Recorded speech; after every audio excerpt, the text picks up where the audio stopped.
我又淘了一个大家伙，打着木架来的，外包装有点旧旧的，咱们看一下里面有没有破损。这个是它的原包装，可能是因为它有下雨，包装都有点软软的。一般这种声说全的机器呢，它里面都是有完整的一个泡沫，这个就是它的遥控器。蜘蛛侠，这个说明书，看见它接口还是挺多的，前面。是，还有滴滴的，这里没有接口。我真服了，这插头竟然是这种美式的，就是你不能直接插，因为插头的原因啊，我就只能给它放在这个房间来操作。我的那个变压器上正好有这个，然后这个是110到220伏，所有电压都可以的。说吧，放一个 DVD 进去。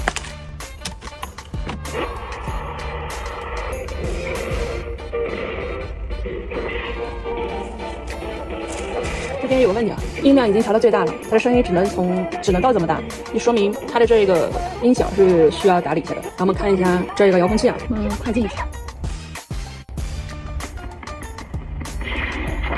遥控没问题啊。